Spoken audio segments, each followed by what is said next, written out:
Good afternoon, Grizzlies. We hope you are enjoying spooky season. This will be our last newscast before fall break and Halloween, but luckily, we have plenty to get you all caught up on. I'm Zach Roberts. And I'm Benny Patterson. Since we won't see you guys until after Halloween, we hope that you guys enjoy your pumpkin patches, your trick-or-treating, and your costume parties. Now, we have a lot to talk about, so we'll be right back.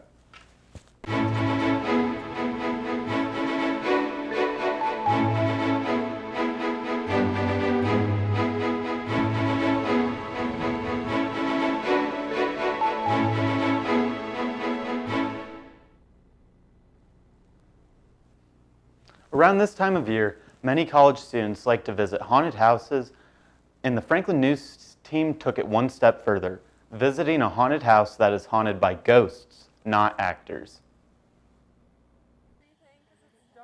What's a guy gotta do to get a ghost in this town? Evidently, he has to drive across the interstate to an abandoned farmhouse. The Candlelight House has a reputation for paranormal activity, but the new owners didn't know that when they moved here from Fort Wayne. The Franklin took a short trip to meet them and soon found themselves on a guided tour with Adam Eichhorn and Ella Casper. That's right, her last name is Casper. The two of them are convinced the house is haunted. They've been spooked a few times since moving there, but the ghosts seem to be friendly, having caused no damage or heartache. The U.S. government granted the Owens family this 160-acre parcel of land in the 1830s. Since then, it's been passed down through several generations with family heirlooms intact. The house's most recent inhabitant, Otho Henry Pritchard, died in 1995. He was a reclusive man, a homebody who rarely left the house in his later years. Legend has it that he liked the house so much that he never really left. Adam and Ella respect his legacy. They are in the process of restoring the house to its grandeur of the past. They hope that guests will one day be able to spend the night on the property and connect to the legacy of the Owens family in a more intimate way. Now, when most people say they're seeking intimacy, they're seeking a significant other, not a spirit. But if you're a bit quirky, perhaps you'll decide to tap into your mystical roots. Just be warned, if you decide to visit the Candlelight House on a guided tour, you may not be the only visitor. For the Franklin Newscast, I'm Isaac Gleitz, reporting by Ashlyn Myers. Franklin College must have heard about Miss Casper and her friendly ghosts. A group of students continue the theme of friendly ghosts with their upcoming performance, Blithe Spirit. Freshman Grace Allen made her drama debut when the comedic play Blithe Spirit opened up this weekend at Franklin College's Margot Theater. We've been having practices up until this week, like every day but Saturday and Friday nights. But this week it was every day. And usually they were like 3 hours. Sometimes we got done a little early. Llewellyn? I'm not interested. Then there was Elvira. She ruled you with a rod of iron. Elvira never ruled anyone. She was much too elusive. That was one of her greatest charms. So our theater is a little bit different than what you would expect. It's not like a traditional stage. It's called a black box theater. So like the audience kind of surrounds and the actors are closer to you. So that's a little bit different. I've never performed like that before, but it's pretty like you get used to it. And I think it will be cool for the audience too, because it's like you're more in the scene and you can see like facial expressions a little bit better. The turnout for the 3 shows was plentiful, with a sold-out performance on Thursday, as well as a jam-packed house for Saturday and Sunday show. A lot of laughs, or to expect a lot of impact. I think dramas are fun, but sometimes doing dramas too much can be a little hard. So comedies are really lighthearted and fun to do. You know how people get nervous before they go on stage? I don't get that, honestly. I think like sometimes it's a little bit like nerve-wracking at first, but then like once you get more comfortable with it, you can just let yourself have fun and like really get into the character, and then it just kind of like flies by. If you happen to miss out this time, don't worry. Mid-November, Proof will be the theater department's next big performance. If you're interested in landing a role, attending, or needing more information, reach out to Professor Robin Roberts. With the Franklin Newscast, I'm Eric Mullinex. I'm sure you've heard by now, but Franklin College had a dominant performance in their homecoming game. To get in the spirit, no ghost pun intended, Franklin College held their annual pep rally. A signature part of any Franklin College homecoming weekend is the pep rally. And boy, it got loud. Grizzlies filled Spurlock on October 7th in anticipation of the big game. Student Congress was giving out t-shirts and pom-poms, and sororities brought the props and the fun. Once students took their seats, cheerleaders flipped into action. Student Jalen Wheatley gave them a call out. The cheerleading routine, it was amazing. The homecoming court was also celebrated with Greek life and other organizations represented. Grizz got down, dancing with the crowd and amping up the pep in the room. This positive energy must have paid off because the Grizzlies took down the Ravens the very next day. For the Franklin Newscast, I'm Ashlyn Myers. Almost every school has a pep rally, but does every school build an outhouse every single year just to burn it down the night before the big game? Well, here at FC, the Grizzlies continue their long-lasting tradition of the Privy Burn. One of the weirdest traditions at Franklin College, the Privy Burn. The crowd was sizzling with anticipation as they waited for the festivities to begin. Students gathered around as it burned to the ground. The Franklin Fire Department was in attendance, allowing students to have fun while being safe. Smoke and ashes filled the cool night air. Phone screens reflected the orange glow as students took videos to capture the tradition. For some, like senior Casey Cummings, it was their last Privy Burn.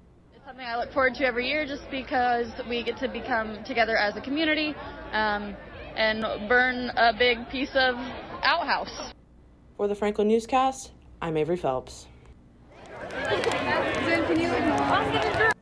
Of course, to have these homecoming traditions, you have to have the big game. While the Grizzlies had a party inside Fott Stadium, many students and alumni celebrated and tailgated outside.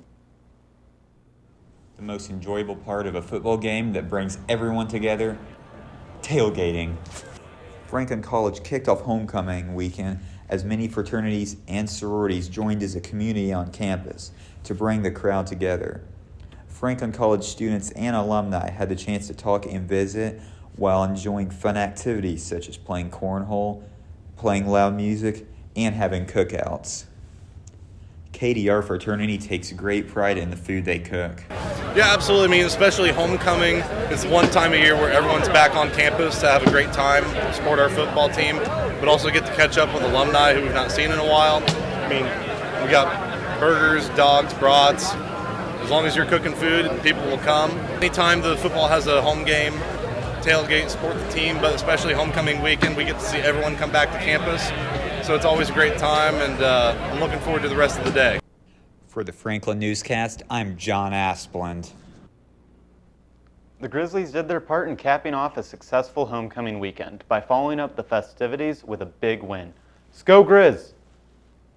Franklin Fall Football scored a big win for the homecoming game.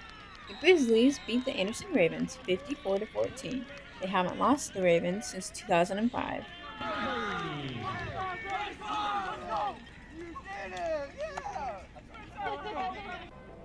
Alumni and bands packed the stands and outside the stadium while the men's chorus led the national anthem to start the game. The Gold Roll Court was announced during halftime. I'm proud of our guys. We talked about homecoming, have a lot of pride with it. They came out and did what we wanted them to do, and it means a lot to win on homecoming. They scored fast in the first quarter and kept that momentum going.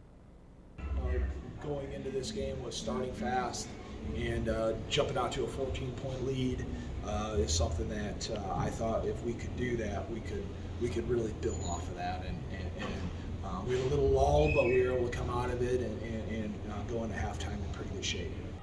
The Grizzlies are currently 3-0 for the HCAC Conference. For the Franklin Newscast, I'm Alexa Shrake. The football team wasn't the only one to put on a show this weekend. A group of Franklin College students have formed a band called Post Love, which performed post-game in the Phi Delta Theta Fraternity House. Bands like Pink Floyd, Queen, and Coldplay got their starts in college, and another great band could be forming here at Franklin. Post Love combines the talents of singer Cosmo Wojak, guitarist Gage Berg, drummer James Shelton, and keyboardist Jonathan Hicks. As of now, the band is trying to do weekly concerts at the Phi Delta Theta House, and the first show went well. Having our first show ever was so fun. At least for me, and I know two of our other band members, that was the first time we'd performed in front of that many people. And we were really nervous beforehand, but after the first song, the crowd was just so excited, and we kind of just fed off that energy and kept going. And from then on, we were just jamming and having fun, and it was really great. Can't wait to do it again.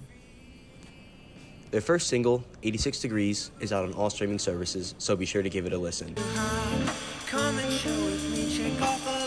For the Franklin Newscast, I'm Cameron Baker. Although students love to support new music, old music still gets its own appreciation. The Franklin music professors held their 8th annual recital in Custer Theater this week, following the Post-Love concert. The sound of music echoed through the halls of Old Main Tuesday. The Franklin College music faculty shared their passion with the public through a recital. It's the 8th year for this event, but this time around, it has a special meaning. Certainly these post-COVID years, live music has been kind of disrupted. So getting back into an ability to be able to be in a small space like Custer Theater, a very intimate performance hall, and be able to just hear some great music. Along with bringing back live music to campus, Dr. Hayes also wants to show students that even professors get nervous before recitals. Some of the highlights of the night included Professor Eric DeForest, who poured his heart into a vocal performance, and Jonathan Rice, who shredded on the saxophone. And at the end of it all, the audience gave a big round of applause to the faculty. From the Franklin Newscast, I'm Elijah Robertson. There's just something nice about the classical. Oh my God. Sorry, I couldn't see it. The Franklin News. And at the end of it all, the audience gave a big round of applause to the faculty. From the Franklin Newscast, I'm Elijah Robertson. There's just something nice about the classics. Some people love classical music, and some love classical cars. An FC student drives a ride that is a blast from the past. When you get to a college campus, you can expect to see a lot of different cars. But I'm sure you've never seen one quite like this on a campus. It's a 1988 Ford Mustang GT 5.0. It is all original except for the speakers and the radio. The car, fun fact, does not have a single cup holder in it. My understanding is that when Ford made this car, they pretty much just wanted it to be a race car. They wanted it to be known as a race car. So they didn't put anything in it other than just what they thought was strictly for driving fast. So even though the car really isn't that fast, but that's how they made it.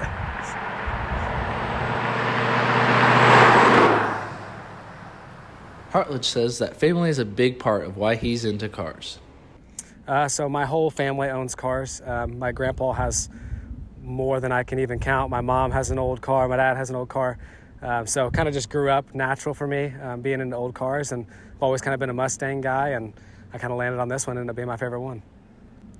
So yeah, I did search for Fox bodies. This is kind of the nickname of this body style. Searched them a while, but probably like 2 or 3 years of searching. I actually bought the car when I was 15 and a half, so before I even had my license. Sometimes older cars are just more simple. For me, it's just kind of like, it's fun. It's something enjoyable. One, I think they're easier to kind of understand and read to yourself, put your own custom thing into a little bit. And then I also think that if you can find something that connects me back to history or to your family, there's kind of a funness to that for sure. For the Franklin Newscast, I'm Zane Spangler.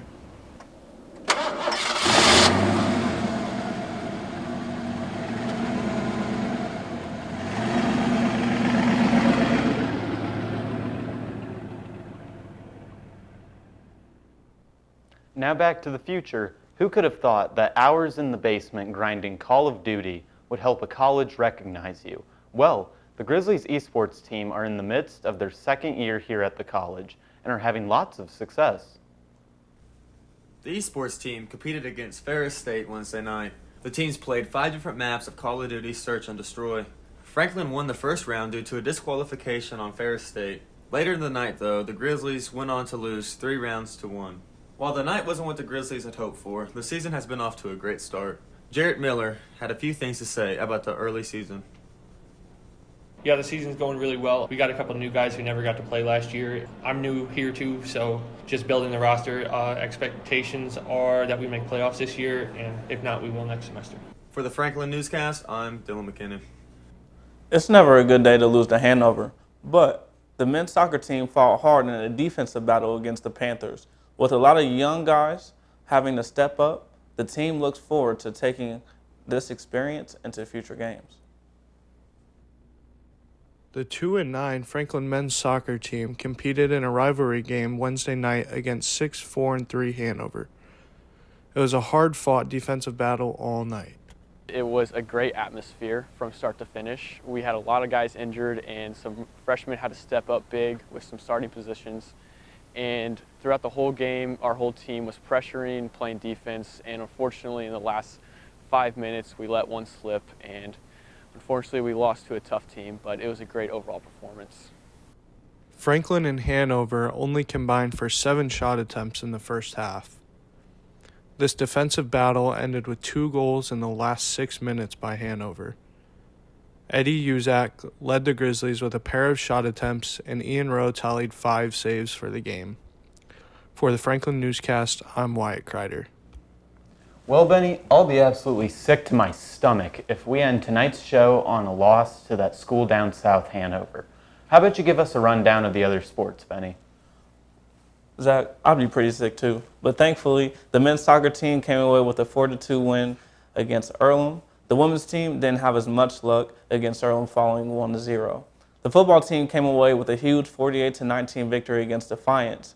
The team rushed for over 319 yards, and senior linebacker Cody Wilkerson capped the game off with his first career pick six. We also have a piece featuring the boys up front, who allow the team to thrive on offense. What is offensive line?